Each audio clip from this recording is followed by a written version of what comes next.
I am Tamar Cohen, and I make miniatures and dioramas.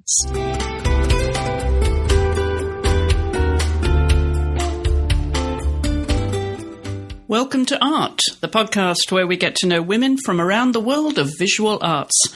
I'm Chris Stafford, and this is Season 2, Episode 8. My guest this week is Tamar Cohen, a self-taught creator of miniatures and diorama. Her work reflects her passion for architecture, particularly European Gothic, castles, and Art Nouveau. Tamar was born in Tel Aviv, Israel in 1981, one of 4 children. She has an older sister who lives in New York and an older brother and younger sister who live in Israel. She describes her parents as being crafty in an artistic sense. Her father was an electrician by trade who enjoyed building furniture, and her mother knits quilts and is also an artist. As a child, Tamar studied painting, photography, sculpting, and history of art. When she was 21, she learned silversmithing for a year, but decided not to make that a career. Instead, she went to college, and then, having enjoyed gymnastics in her youth, she became a personal trainer for 6 years. In 2016, Tamar moved to Canada, and it was during the COVID pandemic lockdown in 2021 that she began building dolls' houses for her daughter. This proved to be the start of a new career building miniatures and diorama, which is now a full-time job. Tamar lives in Montreal with her husband Zach, a concept artist, and their daughter Sophia. Tamar, welcome to the Art Podcast. Hi, I'm very happy to be here. I'm looking forward to delve into your miniature world.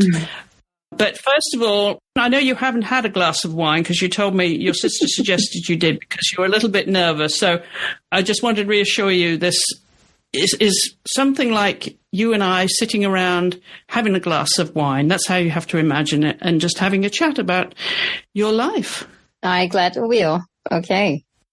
Well, it's a very interesting life because I know you were born in Israel, but you've been living in Canada now for, 7 years ago you moved with your husband? Yeah. Yes. It's been 7 years now.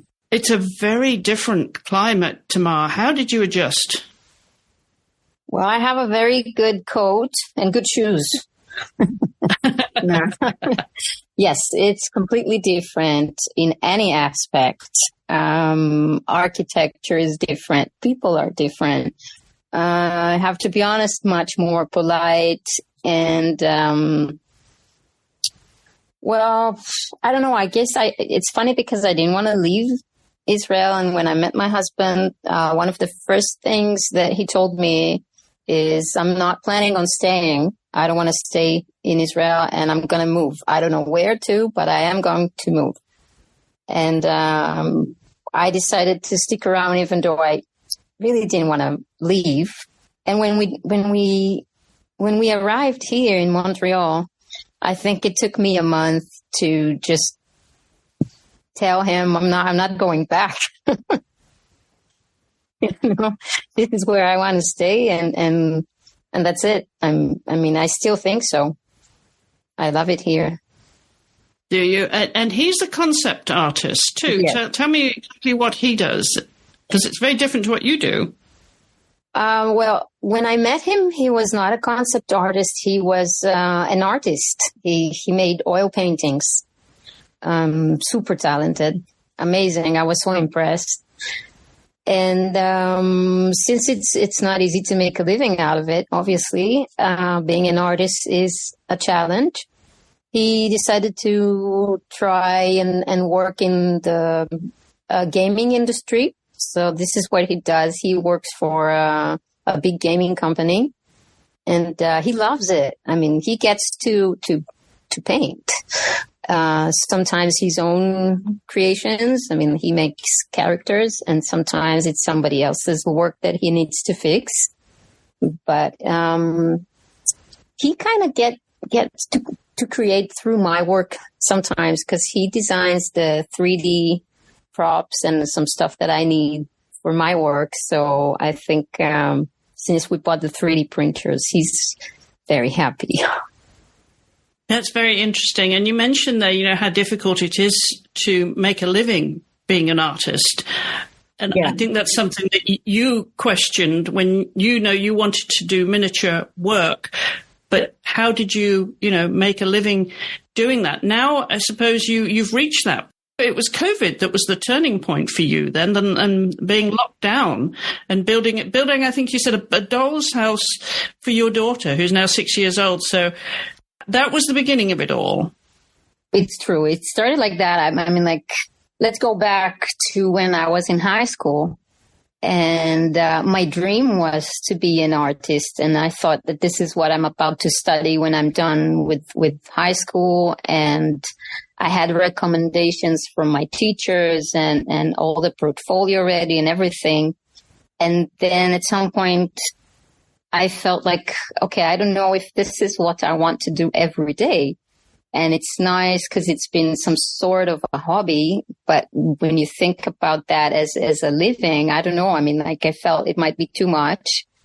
And I gave up on that idea of being an artist. And when, as you mentioned, it was a few years ago during the pandemic, I just started making miniatures because, it was a way to pass the time while I was home not working, and I just felt like I have to do something because I cannot just sit, playing games on my phone or whatever all day.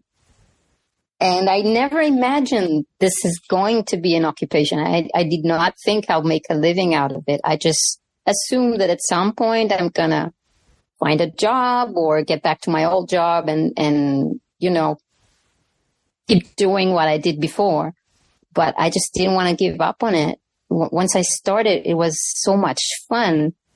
And it gave me so much joy that I was like, I'm going to do everything in my power to make a living out of that because I don't want to stop doing it. So, yeah, I'm glad I'm there right now. How long then, when you got into this, Tamar, was it before you actually could sell these miniatures and realize that it could be profitable?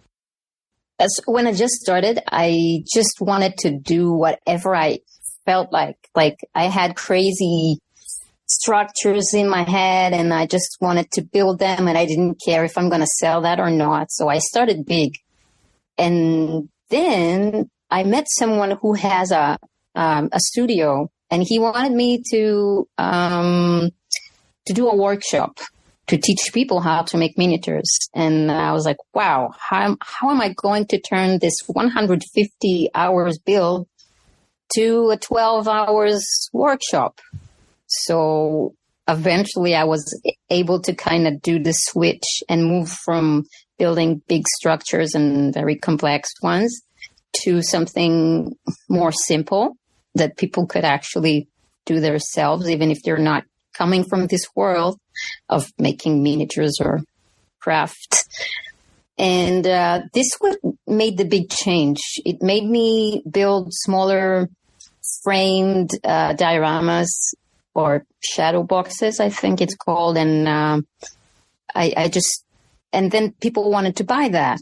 And I was like, hey, this is nice. I can finally sell my work. I found a way to make it affordable for people and for me not to take more than like a couple of days or 3 days. So this is what made the change, I guess, the workshops.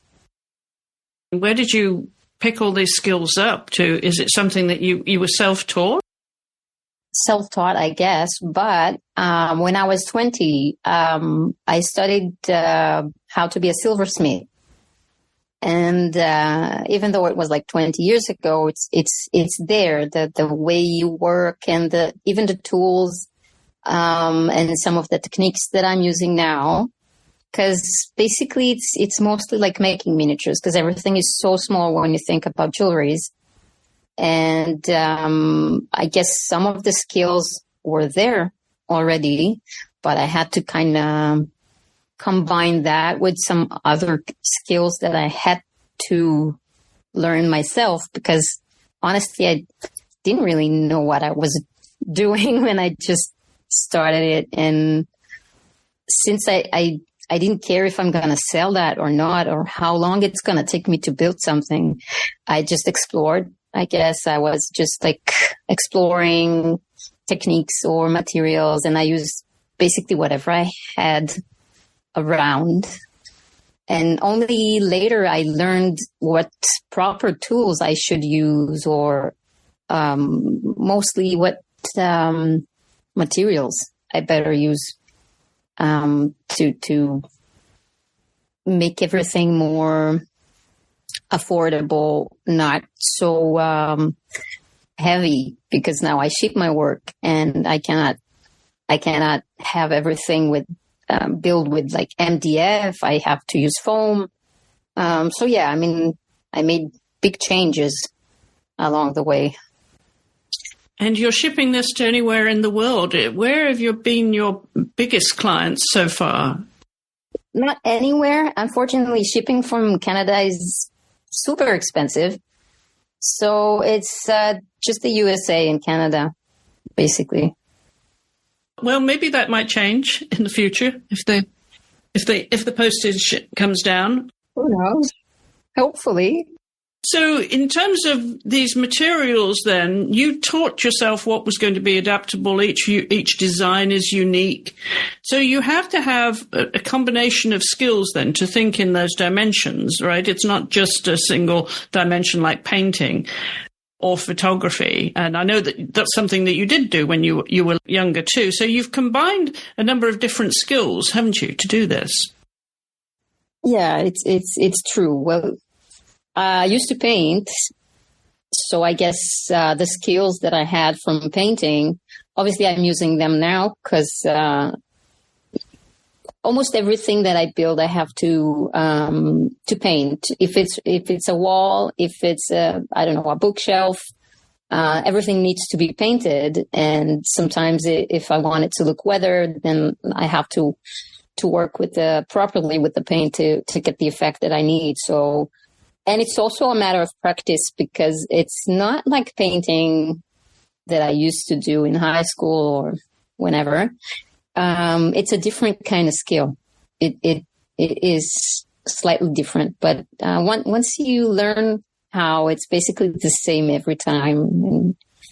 And you can get better in time, obviously, but and I teach that. I teach that too. This is also how I make a living. I have Patreon, which is a platform where I upload tutorial videos, and then people can learn. Did you ever imagine that you could not just become an artist, but actually teach this as well? No. No.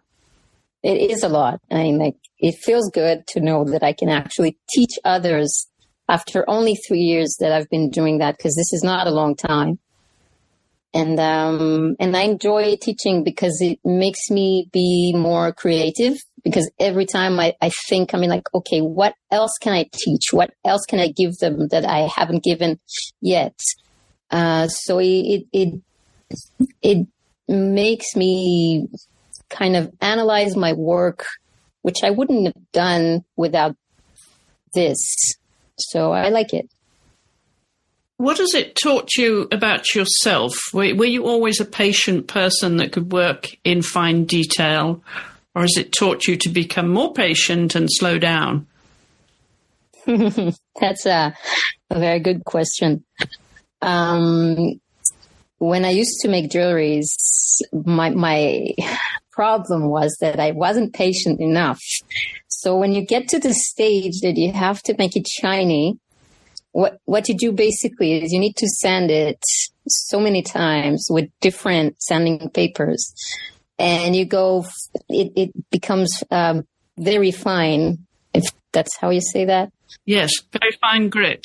Yeah, exactly. So, and only then, when it's completely even, only then you can really use the paste and make it shiny. Because if you're not doing it well, then making it shiny would only show more the bad details. I don't know, the scratches that you missed, or, all the defects.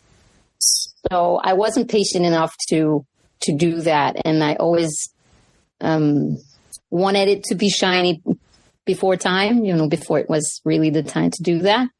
And I think that today, 20 years later, I am more patient.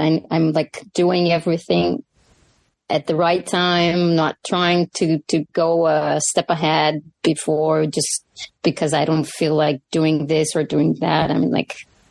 I really pay attention to details much more, I think. I'm wondering if when you were using that very fine grit, was that all the way down to 10,000 perhaps? So that's very fine.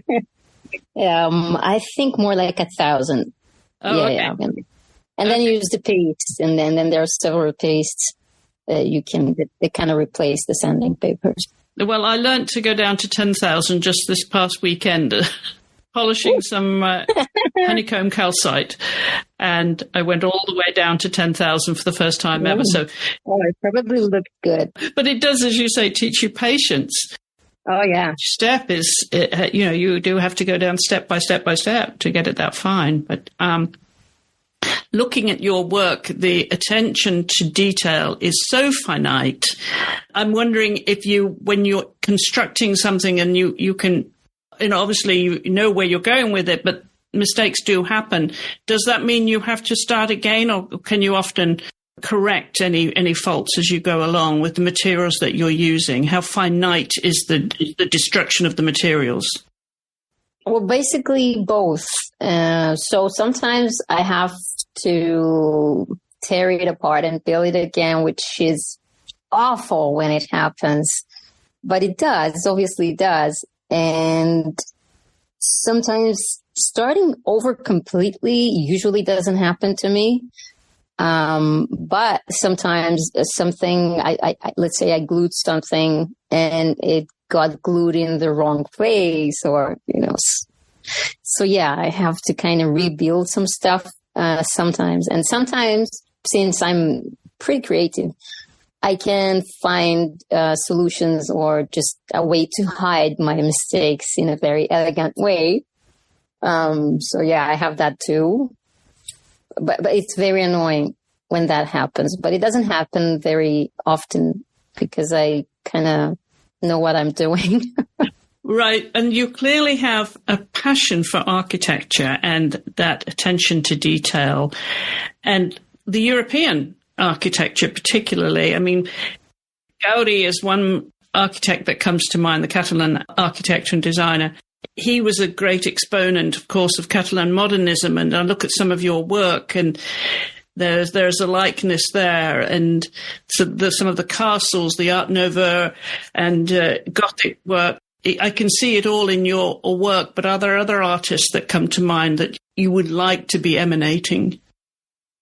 Well, first of all, this is a great compliment. When every time someone tells me something like that my work reminds Gaudi, that's amazing. That's a huge compliment. And yes, I really love the European architecture, which is so many different things. Basically, just saying European architecture is, I don't know, very vast. When I was in high school, that was the first time that I traveled to Europe. London was the first place I visited when I was 12. And then it was Paris, it was Italy, and anywhere I could fly to, basically, because it was just so much fun to see those castles. The architecture there is just incredible, because honestly, living in Israel is not a big thrill. The architecture there is sometimes beautiful, but to get to those beautiful structures, you really have to work hard. It's not everywhere. It's not like I'm walking out of my house here in Montreal, and I'm overwhelmed sometimes from the beautiful houses that I see. And it's not just that, it's the doors. The doors are different, the windows and the bay windows. I'm in love with those things. And obviously I make them because I love them. And no other specific architects that I can tell you that inspired me. It's mostly just a genre that I love, like Art Nouveau, which I love that in a way that I cannot even explain. But I cannot really make that as a miniature because it's too much. So I kind of simplify that when I try to create something like that, inspired by Art Nouveau, for example. I try to make it not as complex as Art Nouveau really is. Because I mean, like, what were they thinking? It's like, yeah, insane.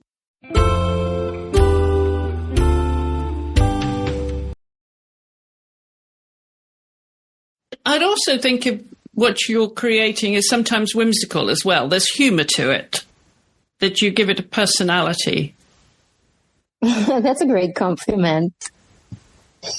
I try. I mean, most of all, I think what I try to do is make people feel as if they're here, or just to feel some sort of a connection. I'm not just trying to recreate an existing building or an existing entry or a door. I'm trying to invent. First of all, I'm not. I use reference, but I never take things as they are. I am inspired by that, but I really like to create my own world, my own architecture, not my own architecture, but like buildings. And I love it that people keep telling me how they feel like they want to be there, or they feel like someone just left the room and there's a story behind that. And this is really what I'm trying to create when I do that. And this is why I don't take commissions, because I don't like it that people tell me what to do. I just want to do my own thing. Well, let's go back, if we may, to, where this all began for you, because you had some influence from your parents too. Your father liked to build furniture, and your mother was into building quilts and has recently started painting. Yeah. So there's that arty background, if you like. What do you remember of what you were doing as a child in terms of, playing with different materials and having that influence of your parents as a child? Yeah, I think a lot of it has to do with my childhood, because I remember always the house was a mess. The house was a mess, and not because my mother didn't like to clean up or something. It's because they always felt like this is our house, the kids' house. I mean, like, if we wanted to take over the living room and build something, they would let us do that, even though it was not so much fun for them, I assume. And I always had like art supplies, papers, and paint, and so many other things just laying around waiting for us, not just me. It's the whole, like, we're all kind of crafty and talented, I would say, because we always had access to that as kids. And they always let us do whatever we wanted, even though it was very messy. And I remember when I was around 12, they let me have paint my wall, to have a mural on my wall, and basically to do what I wanted. And this is, as a child, I mean, like, this is great. It's amazing. I don't let my child that. I mean, honestly, every time she wants to paint, I go like, no, it's too messy. Nah, let's not. Do you want to do something else? And sometimes I feel so bad about that, perhaps because I'm doing it all day. And when she asks to do something together, I'm like, no, but this is what I did all day, and now I just want to chill out and don't do it. And yeah, it's not fair. I should do more stuff with her, I guess, like what I had as a child. And my parents are both very creative and do things themselves. I mean, my father used to build furniture. He still does. And my mother does quilt and paint, and they were always very crafty. I guess so. When you live that kind of life, I guess it's almost inevitable not to do something that has to do with art. Yes, pick something up. And you're one of 4 children. You have an older sister who lives over here in New York and an older brother and younger sister who are still in Israel. True. And that must be challenging for you too now, having family back there. But what do you miss most of the family life and growing up in Israel? Wow, what a question. Well, I of course I missed my family. I mean, it's fun to just visit my parents whenever I wanted to. I spent a lot of time with my family when I was in Israel, and but it also has privileges living far. I know it's not very nice to say that, but sometimes you have your own family. I have my own family, and I don't always want to meet if I lived in Israel right now, probably every Friday I would have to go to a family dinner with rather my parents or my husband's parents. And when you have a child, they keep asking, when are you bringing Sophia? Can we see Sophia? We haven't seen her for like 24 hours. Can we see her? So sometimes it's nice to have family around, and sometimes it's really okay to just have your own space and do your thing without owing anything to anybody. I guess it goes both ways. And what about school? I know you studied for 4 years and then you actually became a personal trainer. But when you were in school, what were you thinking that your career would look like? Yeah, well, I don't know. I think I studied gymnastics just because I was fascinated about how the body works, the muscles, the bones, to just know more about this crazy machine. And I loved it. I loved being a personal trainer, and I loved to train myself. I used to work out several times a week, and I enjoyed that. But and every time I had a partner, they were always very fit and were into that world. And then when I met Zach, my husband, I mentioned he's an artist, and it was the first time that I was dating an artist, and it was so different. And I bet he never imagined that I will end up being an artist too, because when he met me, I wasn't. I kind of neglected that world and kind of gave up on that. And I felt like, okay, I can make money out of being a personal trainer, and I love it. So this is going to be my life. And I was also a live model for artists, which I loved doing very much. I was doing that for 10 years, and this is what I did before the pandemic. And I think that it gave me an access to the art world by not being an artist. I mean, I basically participated in so many art classes, like painting, sculpting, whatever. And I have hours of experience of listening to teachers, because I was, as a model, you just stand there and you listen to the instructions.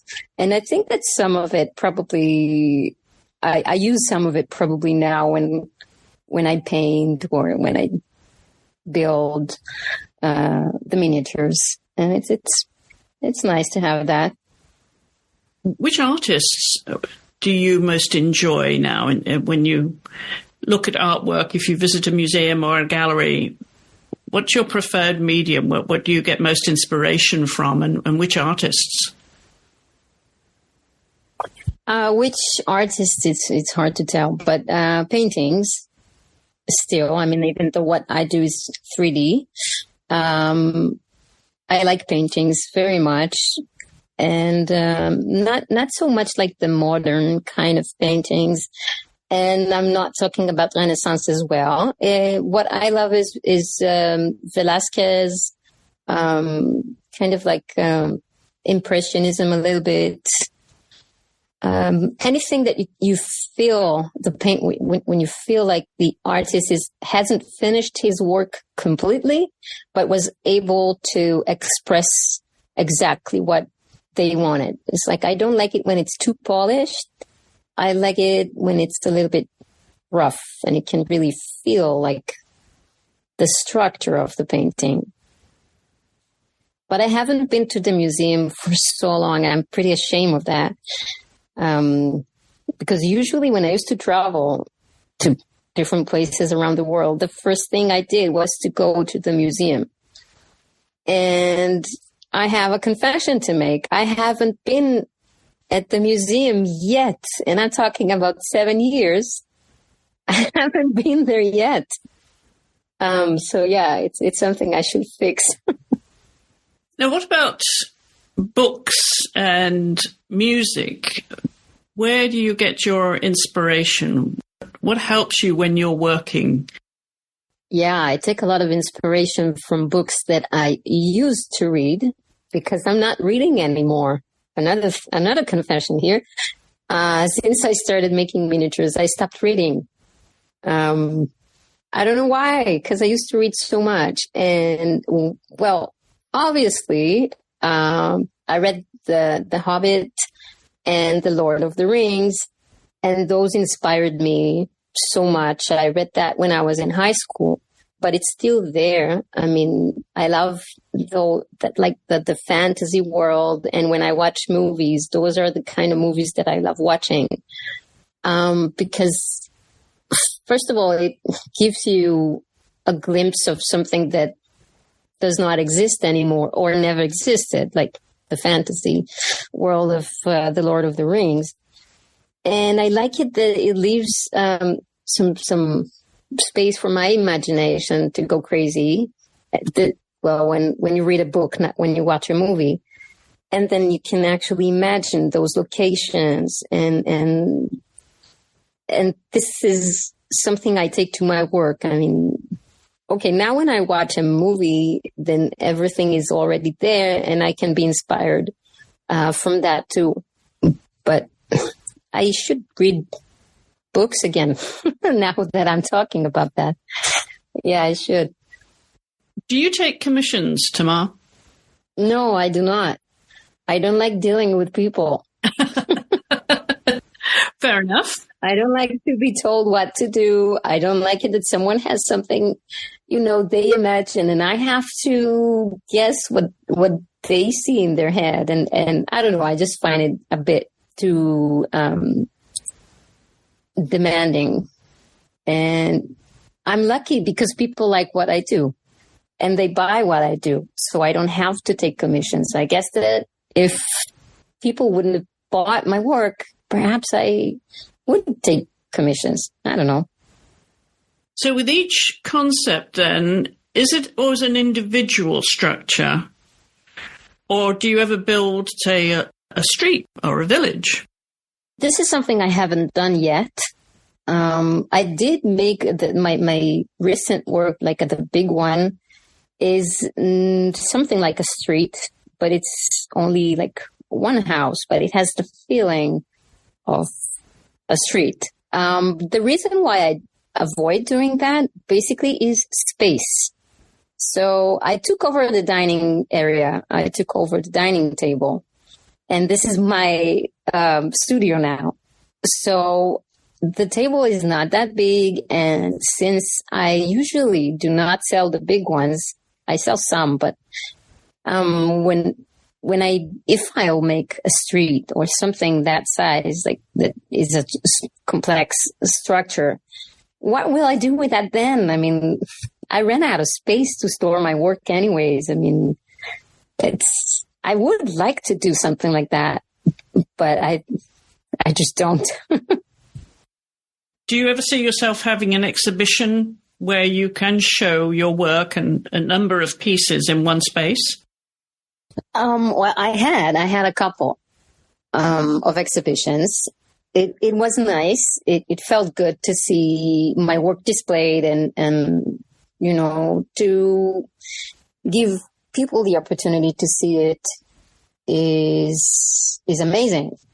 And the only thing is, it's a bit complicated to kind of move around my work and to exhibit it. So the only option for me to exhibit is in Montreal, because anywhere else would be a nightmare.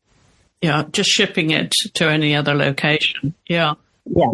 No, I cannot do that. Some are very heavy as well, like the big house, the organic house that I built is, I don't know, 15 kilos or something. It's heavy and it's kind of fragile too. So I don't see a way to ship it unless I carry it myself, like with a car or something. Where do you see the future then, Tamar? I mean, how do you want to continue to be just yourself as you know, an individual without anyone else, you know, in your workspace, so to speak? Or would you like to teach other people and create, you know, more work on a larger scale? Not on a larger scale in terms of the model itself, but in terms of the size of business. Well, for now, it's hard to tell because I really like what I do. But for me to stick around in one thing is not an easy thing. I'm the kind of person who kind of switches every now and then because I'm like, okay, I've had enough of it. And now I need to do something else. But I have the feeling that this time it's different because I get to create new stuff every time. I mean, sometimes I even fear that I might run out of ideas. But every time I think that, I have another one coming up. So as long as I'm able to keep doing that and keep selling my work so that I won't have to store it at home all the time, then I believe I'm going to keep doing this. And I do teach. I mean, I have Patreon, as I mentioned. So it gives me another dimension. It gives another dimension to my work. And I have the comments from people. And sometimes they ask me for more information about something. And then I make another tutorial about that. So it really keeps me busy enough to keep doing that and happy at the same time. So I don't feel like I'm a robot, you know, just doing the same thing all the time. And even if something sells very well, I really avoid making it over and over again because I just don't want to exhaust it. And I try to stop, even if someone asks me to make another one. I'm like, no, this is it. I'm going to make a new design. Now, are you very disciplined and working, you know, every day during the week? How much time do you have to put into this? Well, yeah, I am doing that as a full-time job. So I start my day around 9 a.m. and usually finish around 3:30. This is my work day. And since I work from home, I can have a coffee break once or twice, and I can just take a bath and do whatever I want, which is great. I love working from home. Yes, there's a lot to be said for it. But what do you do for fun? That's a good question. Well, I love dancing. And when I work, I listen to very not loud music, but like something that has like lots of rhythm, and I love singing and I love dancing very much. So every now and then I kind of stop my work and I dance. It's great to move around. So it's like I just sit most of the day when I work. And it's great that I have the dancing. So this is something I really love. And sometimes when my daughter is with us during the evenings, so we put some music on and dance, and it's fun. Yeah. So I guess this is what I like to do. I used to be a ballet dancer. I used to teach that too. So yeah. Are you teaching that to Sophia, or does she learn that somewhere else? She likes gymnastics very much. She doesn't like me to teach her things. Well, she's kind of stubborn. And every time I try to teach her something, she goes like, no, I don't want you to teach me anything. So I don't.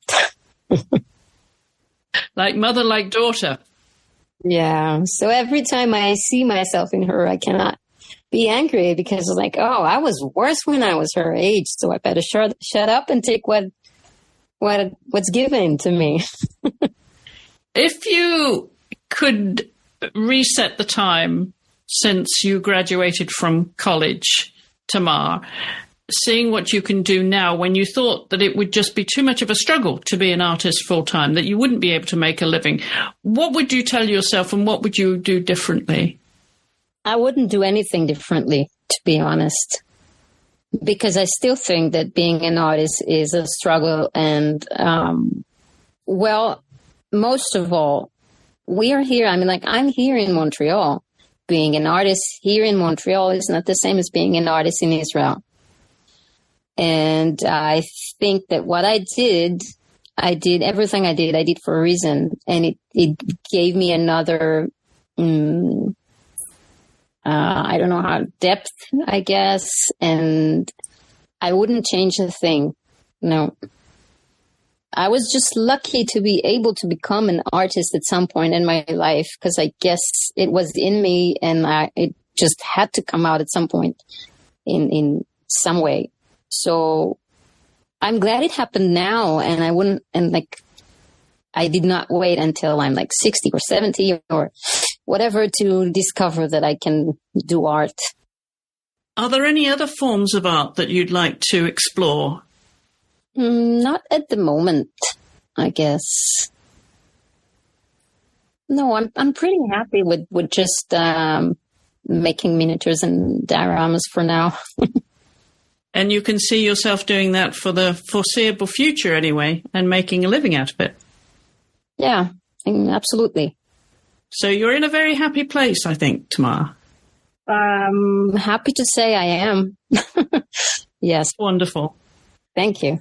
Well, continue to create those beautiful, beautiful miniatures. And, of course, we will link to your website and to your Instagram so people can enjoy them too, and give you a follow on social media. Thank you so much. Thank you so much for coming on the show, Tamar. It's really been fun getting to know you and get to know the work that you do. It's absolutely beautiful. I appreciate that, and thank you so much for having me. Thank you. Don't forget to scroll down the show notes where you'll find a link to Tamar's social media and to her website. And give us a follow while you're on Instagram. You can find us at The Art Podcast. We love to hear from you, as always, if you have any comments, questions, suggestions for artists to come on the show. And if you're on Facebook, you'll find us there too. Just look for Art. You can also reach us via email at hollowellstudios@gmail.com. And as always, if you have a moment and you're listening to us on Apple Podcasts, please do leave us a 5-star rating and a review, because that helps our rankings and therefore helps others find the show. And I'm delighted to say that Art is performing really, really well in terms of its downloads. We're aiming towards 2,000 downloads a month this spring. So within a year of releasing this podcast, we launched in April, if you'll remember, of 2023. We're going to be in the top 20% of podcasts worldwide. So that's all thanks to you for listening. And as always, if you have a moment to share this with anyone who you think might enjoy the show, we do appreciate that too. And I'll be back next week when my guest will be the contemporary realism artist Felicity Starr. So I do hope you'll join me then.